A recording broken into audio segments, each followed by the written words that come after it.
Halo people semuanya, balik lagi di channel saya Reza Broto Asmoro. Hari ini seneng banget karena saya kedatangan seorang sahabat baik saya yang cantik banget, sudah melanglang buana di dunia entertain sejak lama. Dan kini kehidupannya semakin bahagia, semakin penuh bunga-bunga ya. Apalagi telah dipersunting oleh Komandan Upacara Kemerdekaan Republik Indonesia yang pertama kalinya diadakan di IKN kemarin. Wah, thank you so much Juliana Muhtar udah datang ke sini. Apa kabar? Aku panggilnya Uli ya, karena dulu dia panggilan kecilnya Uli. Iya. Ya kan? Alhamdulillah baik Kak. Baik ya. Aku senang banget. Pertama kali ketemu Juliana ini zaman Putri Indonesia. Iya. Kita bareng-bareng ngikutin jadi finalis Putri Indonesia tahun 2010. 10. Dan Satu tua. kita satu kamar. Iya. Even ini adalah selain roommate satu tempat tidur juga sama Iya. aku. Dulu dari Aceh ya perwakilannya kan ya.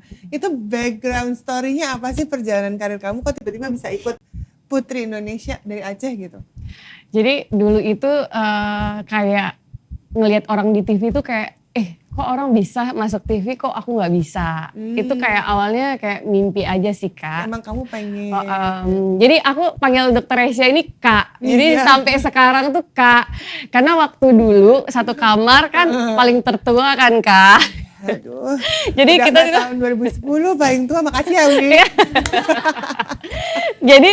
jadi kebawalah sampai sekarang panggilnya Iya, Kak bener. gitu ya. Ya Dok, maaf ya Dok Kak ya.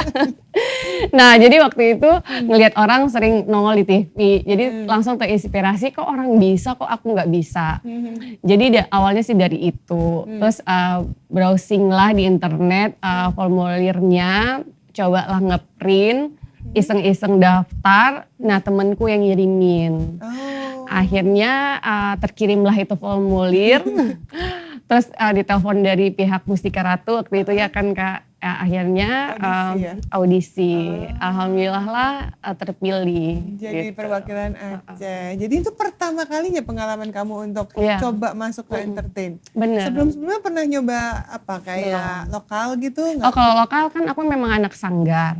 Aku tuh sebenarnya penari daerah. Dari SMP itu aku sanggar, Cut Mutia, Meligo Aceh Utara. Oke. Nah dulu aku nari sampai ke luar negeri juga nari. Wow. Jadi aku penari, terus aku juga ngajar nari juga di Aceh.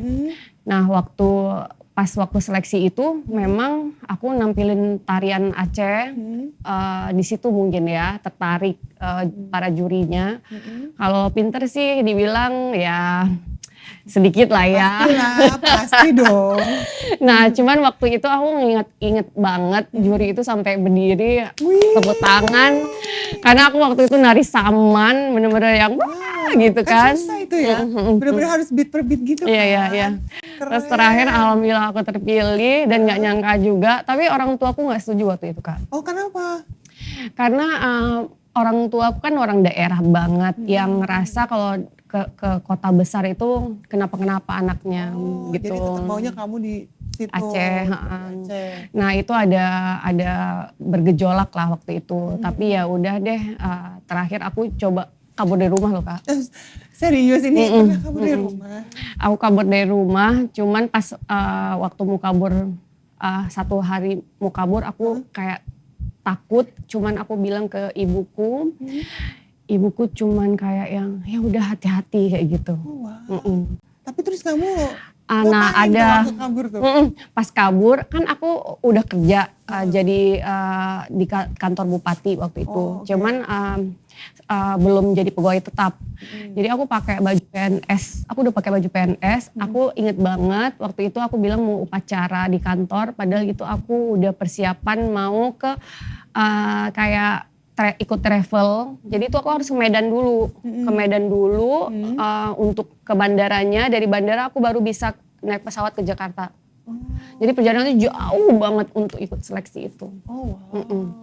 Nah di sini ada saudara yang jemput. Akhirnya yang nganterin aku ke Mustika Ratu itu. Jadi dibalik Prosesnya menjadi panjang. seorang finalis Putri Indonesia ternyata ada Panjang. kaburnya ya. Tapi akhirnya begitu tahu wah terpilih nih jadi perwakilan Aceh, gimana reaksi orang tua? Belum setuju juga Kak. Oh ya? Sampai aku masuk TV aja bapakku tuh nggak mau nonton. Terus apa perasaan kamu waktu itu? Sedih sih, tapi ya udahlah kayak gitu. Ini aku nggak tahu loh, karena kamu dulu waktu itu nggak pernah cerita kan? Iya. Jadi nggak ada yang tahu dong ini. Nggak ada yang tahu. Wow. Terus sampai akhirnya kamu memutuskan ya udah nggak apa-apa deh, meskipun orang tua nggak setuju gitu, tapi aku tetap mau jalanin pageant ini. Apa yang bikin motivasi kamu? Aku kan orangnya tetap dunia seni itu bagi aku tuh suka banget Kak. Jadi itu bener-bener dari dulu kan aku udah sanggar, terus dilihat entertain itu, karena bagi aku itu, kan aku udah pernah ngerasain kantoran, kan aku kerja itu. Nggak bisa beda jiwaku tuh kayak yang nggak nyatu gitu kan. Jadi pas aku di Jakarta pun orang tuaku nggak setuju, pas aku udah entertain pun di TV, aku udah syuting sinetron, orang tuaku nggak nonton, bapakku nggak mau. Tapi begitu kamu akhirnya di malam final gitu kan, terus udah nih selesai gitu, kamu balik, kamu akan cerita dong ke mereka. Respon ibu bapak gitu? Kalau ibuku masih ada rasa senang, tapi kalau bapakku biasa aja. Biasa aja, akan nggak ngasih. Enggak. Terus akhirnya tapi kamu memutuskan untuk masuk ke entertain, syuting. Apa tuh dimulai dari sinetron ya? Iya, waktu itu udah selesai sarjana, terus aku kamu lanjut sekolah dulu waktu itu ya? Abis udah ikut finalis, udah acaranya udah selesai, aku pulang dulu nyelesain sarjanaku. Abis selesai sarjana aku minta lagi mau balik ke Jakarta, itu juga nggak dikasih. Terus aku kabur lagi. Astaga. Terus aku kabur lagi, terus aku sekolah acting waktu itu di Eka Sitorus. Oh, jadi sempat sekolah acting. 3 bulan sekolah acting, terus aku ketemu sama manajemen aku, sama Kak Tengku Wisnu waktu itu. Dikenalin sama manajemennya, aku ikut manajemennya, mulailah syuting. Sampai akhirnya aku syuting ketemu sama jodoh aku yang awal gitu. Oke. Sama almarhum. Jadi almarhum ketemunya di lokasi syuting gitu? Ketemunya sih dari teman ke teman. Awalnya itu malah pas Seventeen manggung di Aceh. Memang sudah temenan. Emang akhirnya temenan terus dekat? Dekat karena mungkin udah di Jakarta sama-sama. Sama-sama di Jakartanya. Oke, jadi waktu itu kamu juga akhirnya memutuskan ya udah independen deh di Jakarta. Berarti kamu sendiri waktu itu di Jakarta? Nah, untung aku ada saudara. Oh, ada saudara. Jadi tetap ada Yang lah ya monitor. pihak keluarga yang nemenin. Ya, gitu nemenin. Terus syuting-syuting, masih ingat nggak yang memorable sama kamu syutingnya? Waktu apa nih? Aku tuh pernah sebelum aku sekolah acting. Kenapa aku sekolah acting? Aku pernah 1 kali casting, aku tuh langsung keterima. Oke. Nah pas langsung keterima itu, aku pertama kali syuting, aku Kak pernah dipulangin sama sutradara. Gara-gara pas ngalamin grogi mungkin ya Kak. Aku baca skrip, pas di lokasi syuting, aku bacanya bukan kayak skrip. Jadi gini, yang aku baca A, yang aku ngomong B. Dan itu beda banget, saking aku tuh grogi, nervous. Ternyata aku tuh mungkin karena nggak pernah ngebayangin lokasi syuting dan mungkin ngelihat ini kan artis-artis yang terkenal mungkin gitu ya. Waktu itu zaman itu. Jadi pas dapat perannya langsung bagus, aku ngalamin sindrom nervousnya. Panic attack gitu kan ya? Panic attack banget pokoknya. Terus pas waktu sutradara cepet banget prosesnya. Misalnya hari ini aku casting, besok tuh kayak langsung syuting. Dan aku pun di hati aku gini, kok mudah banget ya jadi artis gitu Kak gitu ya. Dan aku juga gak ngerti karena orang yang casting tuh bilang ini muka yang kita cari gitu. Nah pas aku syuting itu langsung ini kan yang misalnya aku lihat di TV, langsung jadi pasangan dia gitu. Jadi pas aku casting itu dia ngomong apa, aku ngomong apa, sampai sutradara dia bingung gini, dia ngomong apa sih sampai kayak gitu. Itu aku malu banget, di tag sampai 5 kali. Itu satu ruangan tuh terheran-heran ya, ini ngapain gitu kan.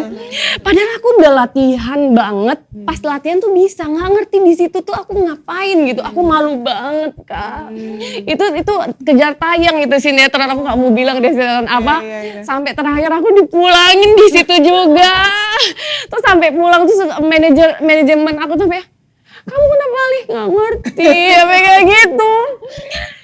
Kamu tuh suka banget loh PH ini sama kamu katanya gitu. Itu belum ada namanya Shireen Sungkar, Teuku Wisnu, belum ada waktu itu. Mungkin kayak kalau seandainya aku bertahan di waktu itu tuh kayak aku udah jadi bintang lah waktu itu ya, kata manajemen aku waktu itu. Nah terakhir sampai dia bilang, ya udahlah kamu gak usah casting tuh sekolah. Makanya aku tuh sekolah Eksetorus itu. Nah waktu aku sekolah Eksetorus itu, aku sekolah 3 bulan. Disitulah aku bilang, oh kayak gini ternyata yang namanya acting dan itu. Dari situ aku baru ngerti. Nah ternyata pas aku udah belajar acting, terus aku syuting lagi, aku ada dapat 1 sinetron. Tiba-tiba aku udah berjodoh, aku nikah. Oh, akhirnya kamu tinggalin. Aku tinggalin. Nah, manajemen aku kecewa banget di situ. Dia bilang gini, Uli katanya. Setelah perjuangan yang begitu. Setelah perjuangan,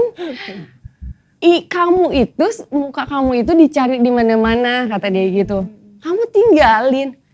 Lah karena orang tuaku, aku bilang gitu, khawatir aku tinggal di kota gede karena pas aku bilang aku nikah kan waktu aku umur tuh udah 25 Kak.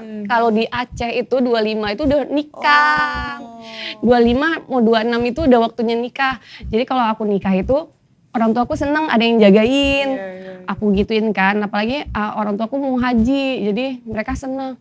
Kecewa banget mereka sampai yang waduh. Oh aku udah syuting sketsa Trans TV.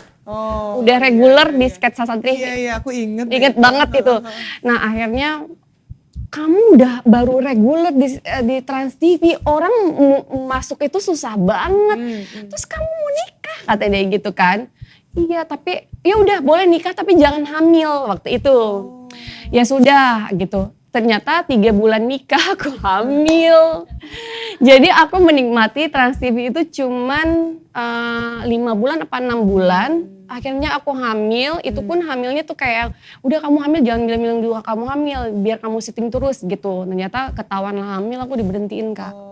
Dan pas Trans TV berhentiin itu kita nggak bisa ngapa-ngapain. Langsung kan orang kan ngantri mau masuk.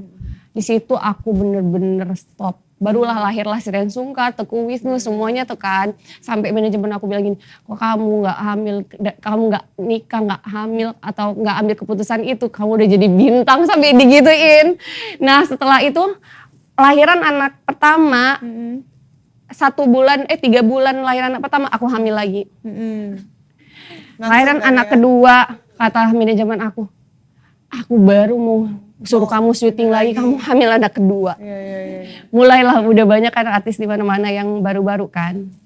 Terus langsung aku ngerasa sih waktu itu kata manajemen aku, waduh kata dia gitu, sia-sia karir kamu katanya kan. Nah mulailah waktu itu udah kamu kurusin dulu badan kamu kan. Waktu itu ingat banget kan kita ketemu aku mulai suntik-suntik untuk kurusin, mulailah aku ada botox, aku ingat banget ke rumah kan Kak, 2000 berapa, nah akhirnya kan aku mulai syuting, 2016 aku ketemu ya kan, itu mulai lagi syuting Ramadan yang tadi cerita ketemu Bianca ada, syuting lagi mulailah itu, akhirnya syuting lagi, nah di situ aku mulai dari nol Kak, ternyata kalau kita libur, orang ketemu kita tuh siapa dia gitu. Orang jangan kan siapa dia, kan aku belum mulai apa-apa itu waktu itu. Orang udah. Kamu mulai dari apa lagi nih? Apa yang dilakuin? Casting lagi, mulai syuting lagi sedikit-sedikit FTV yang biasa, stripping Ramadan sedikit-sedikit. Sampai terakhir 2018 almarhum meninggal gitu. Wow. Nah gitu. Ternyata banyak cerita unik ya ya. Dan penuh perjuangan rasanya gitu ya. Padahal harusnya gak apa-apa ya hamil ya, kan tetap manusia ya. Manusiawi gitu. Tapi sekarang alhamdulillah Uli sekarang sudah menjadi seorang ibu Persit. Harusnya dari tadi aku panggil dia Ibu Persit ya. Ibu Persit gimana jadi rasanya sekarang menjalani kehidupan baru lagi nih, ya kan sisi lain lagi nih menjadi seorang Ibu Persit.